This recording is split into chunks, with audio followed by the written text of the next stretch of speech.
Familia, Irantzuren ama, Yolanda, Irantzuren aita, Francisco, Patxi, Irantzuren aizpa, Laikari, eta berarekin batera, bai, omenaldi hau, ez dute ekartu nahi, hezkuntzaren ordezkaria, bai, hezkuntzaren delegatu batera, Ana Ferri, zonaldeko ikuskaria, Begoña Manzarbeitia, eta Jesu Uribe Kosta ikastetxeko ikuskaria Gaizka Gabatxo.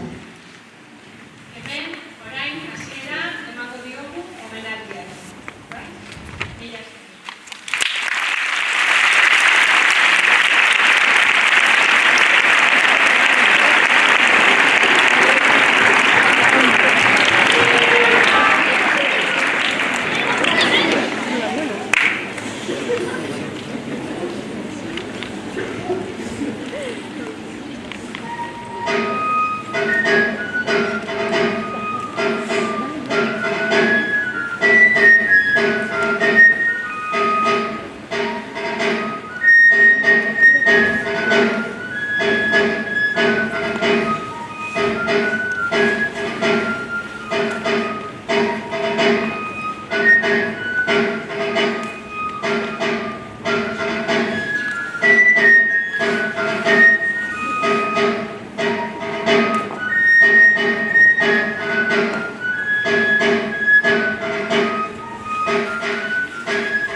Bizitzak ez deu atzera egiten, eta konturatzen garen erako dugu egin. Juerrista alai, errebelde bat, behintzuten mundura ekarri. Biziko godun desastretsu bat, kontraste ororen aldarri. Bihotz handiko neska txikia, samurtasunezko harri. Gaztetasuna ta heldutasuna batzen zituen lokarri. Gelan irrifar iradoki bat errez zitzaizun igarri. Eta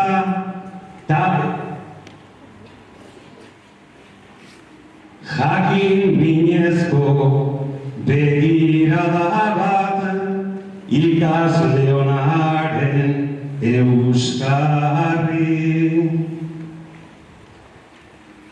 Talagunekin detailetsuak euki dituzunez sarri.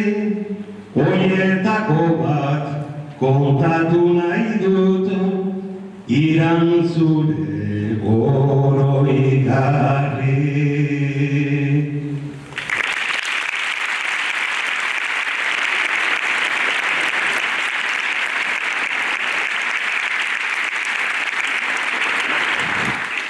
azken altikoz, bizirik, zu ikusi zintudanan, oiarbideko inforkela hortan, ilun betea zentanan, interruptore bat sakatzean, urasezan nire plana, baina ulakorik aurkitu ezin, naiz hortan jarri afana. Seguru nago zaioa ere, hortaz oroituko danan, gogoan daukat momentu hartan, iranzu altzatu zinanan. Eskertu behar dizut betiko, bihotzez lastanan, zuitzari aurretik gure gelako argiak piztu izanak.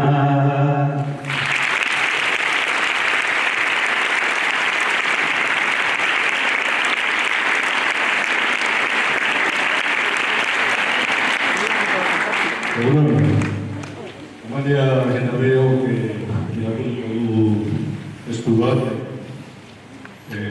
ondo eta pentsatu duguna. Hiztegian gogo hitzaren definizioa bilatuko bagenu, arima, espiritua, pentsamendua, adimena eta oroimena esan nahi duela ikusiko genuke. Euskal Herria oso herri zaharra da. Zibilizazio handiak sortu zirenean, bizitzari eta biziari lotutako sentimendu guztiak garatu bat zituzten, orduko euskaldunek. Horregatik, asko maitatu dugu eta maitatu gaituen pertsona joaten denean, gogoan zaitu dugu, esaten dugu. Hau da, ariman, espirituan, pentsamenduan, adimenean, eta oroimenean gordera geratuko zaigu ezinbestez.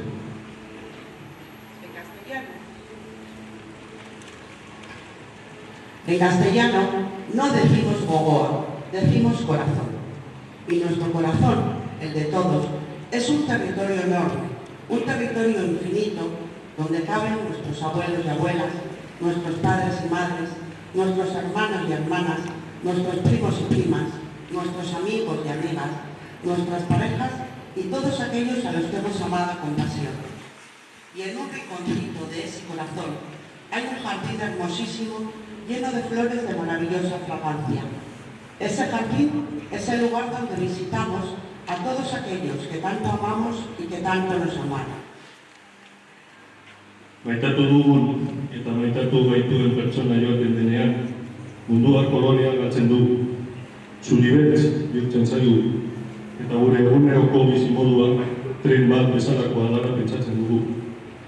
Orduan, nahi dugun gauza bakarra, tren horretatik leiztea da. Baina berehala konturatzen gara ezin dugula hori egin. Trenak aurrera gelditu gabe segitzen duela. Eta gu, mundua zuribetz ikusiarren, gehiotik begiratzean goizero eguzkia pegatzen dela. Hasieran, jasangaitz, gertatzen zaigu, baina hala ere, egun batean, gogoa, lorategia dagoela sumatzen dugu, eta purka-purka mundua lorak zoragarrien kolorea berreskuratzen hasten da. Y visitamos entonces, con enorme respeto y cariño, ese jardín del corazón, donde están las flores que tanto nos gustan y que guardamos como un preciado tesoro. Ese jardín donde han quedado trocitos heridos de amor eterno. No me cabe duda de que en el corazón de todos los que formamos parte del Instituto de Plencia habrá una estrella brillante, una preciosa y única flor de nombre Iranchu, que tendrá un color extraordinario y un perfume exquisito. Allí cerraremos los ojos, respiraremos profundamente y prometeremos que ese jardín siempre estará bien cuidado. Irantzu, hariman, espirituan, zamenduan, adibenean eta oroimenean, zaitugu.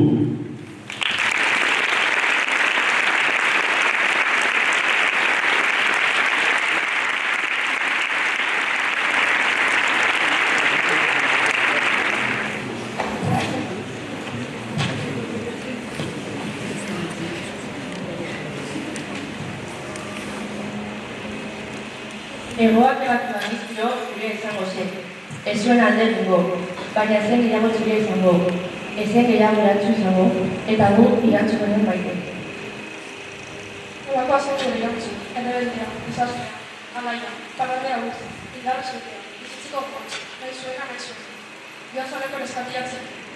Laborez entziabinen paskoteko, esaten zion hori bat, eta hala zen. Heldukasun handiko neska, lagunei egi horretan asko irakatzen dien. Orain ere beraien duan aurrera egiten lagunduko dien. Emantzia utzi diguzia. Familia, laboraldean, ikastetxean, eskolan, maite desagutu zaituen guztiokan. Nola betetzunean, ikastetxearen parte zinen, eta toki hori beti izango duzak. Gugan. Babesko eta bezarkatu irantzuren hurbilenak, lagunak, momentu gogorak izango dira. Ez haitu guaztuko irantzu. Egin egan, irantzu politik.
Irantzuna, egan aldu.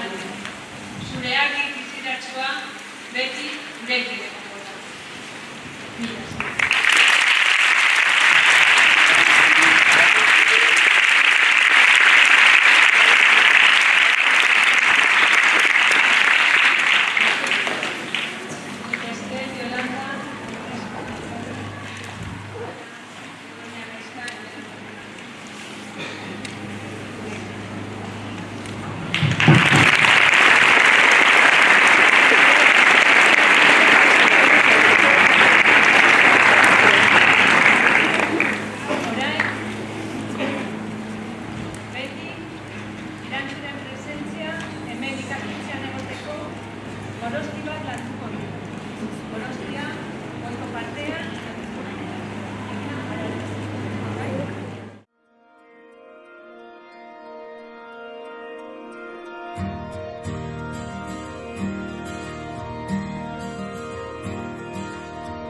Begiratu atzea,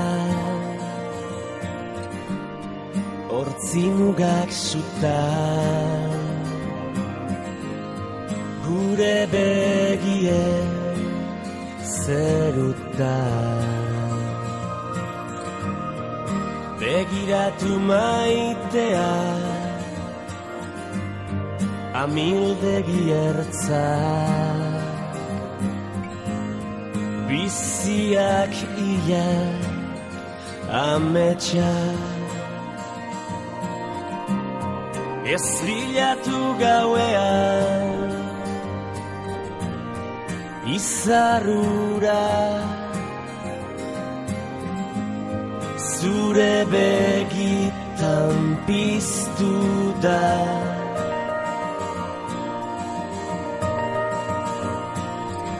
Ez galdetu inoiz zer galdu genuen, negar egin genuenean.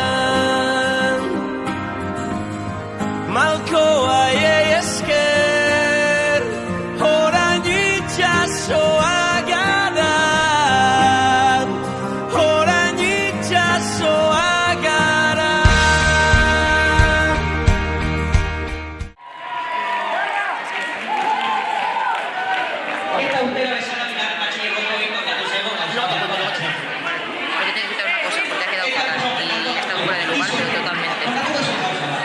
Jesucristo es el fallo a ver. No les han suelto Jesucristo fallo solamente a meses. Vengo a fallo sin Isaac Newton y Sarsen. A ver, orduak eta duak eman eta gero azkenean lortu hau ateratu. Beraz, disfruta dezagun, ¿vale? Venga, salgo gero bat.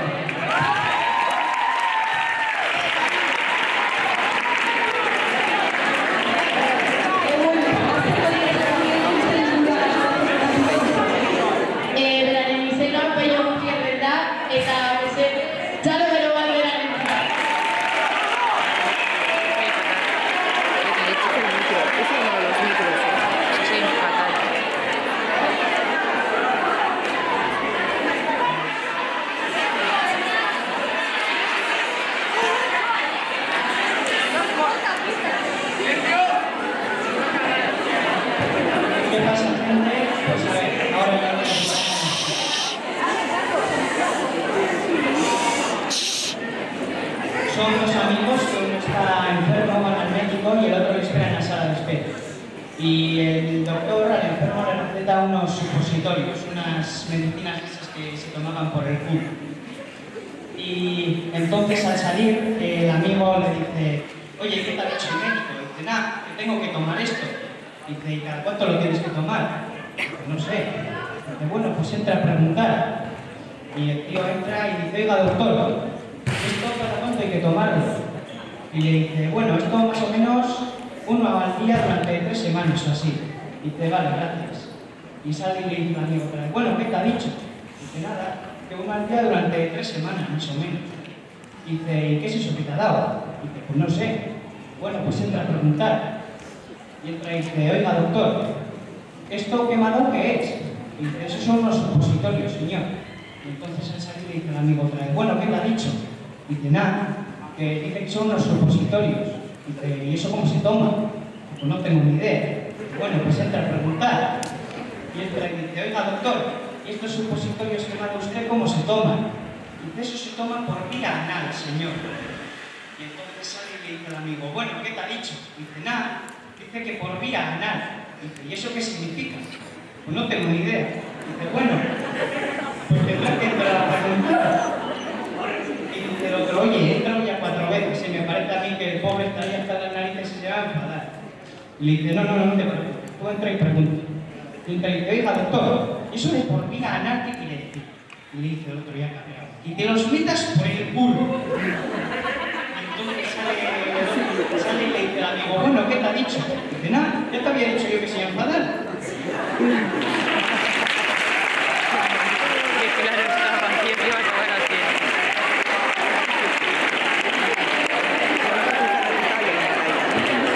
No, ya se equivoca más.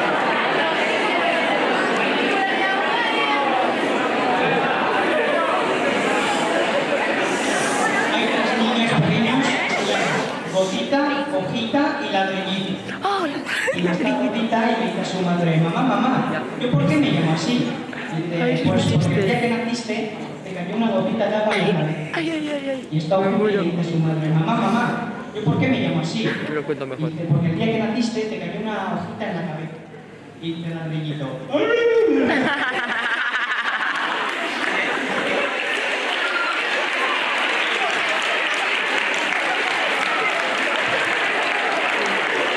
Es malísimo, tío.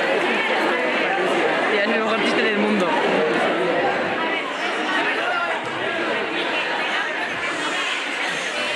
está Jaimito en la escuela y llega otro negocillo que le gusta mucho tocar las narices y le dice, oye Jaimito, ¿tú conoces a Tojo? Y dice, ¿qué Tojo? Que te escupa en el ojo. Te escupa en el ojo. Y al día siguiente se vuelven a encontrar y le dice el amigo, oye Jaimito, ¿qué? ¿Ya te acuerdas de Tojo? Y dice, ¿qué Tojo? Dice, que te escupa en el ojo. Y le vuelve a escupir en el ojo.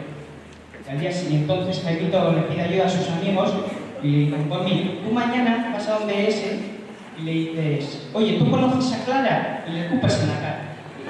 Así que al día siguiente va Jaimito y le dice, oye, ¿tú conoces a Clara? Y le dice el otro, ¿qué Clara? ¿La prima de Tojo? Y dice, ¿qué Tojo? Oye, ¿qué es Tojo?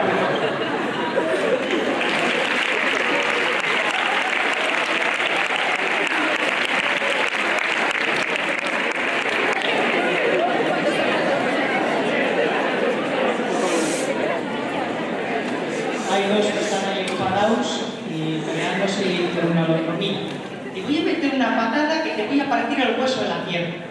Y le dice el otro, alto tonto, que se dice tibia. Y dice, vale. Tibia meter una patada que te voy a partir el hueso de la pierna.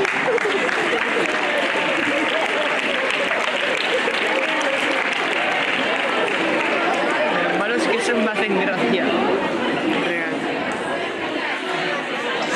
Está el típico que dice uno, oye, me han dicho que tomas inglés genial, de Oxford.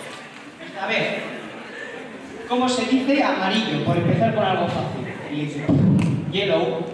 Dice, vale, pero ahora pónmelo en una frase. Dice, por favor, tráeme un vaso de agua con hielo.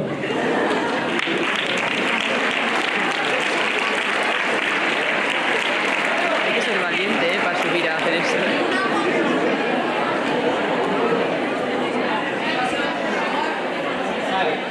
Hay uno que va al médico y dice, doctor, tengo un gran problema. No soy capaz de diferenciar los colores de los números. Y dice el médico, ¿por qué marrón? Y le dice, 5 por el culo te la info.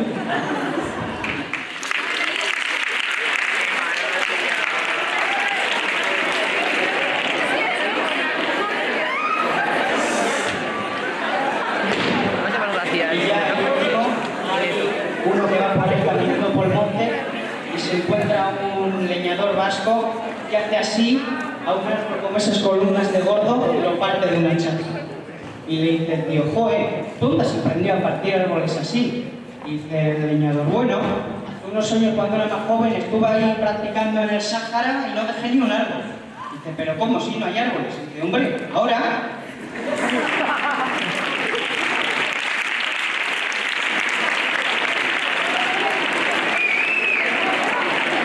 Bueno, ya no me va fuerte, va.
reality. Open your eyes, look up to the skies and see.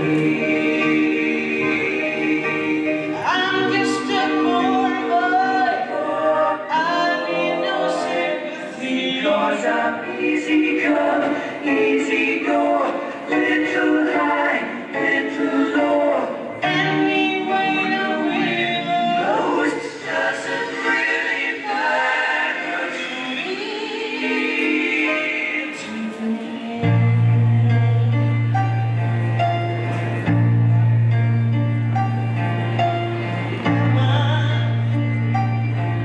Just killed a man, put a gun against his head.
to me.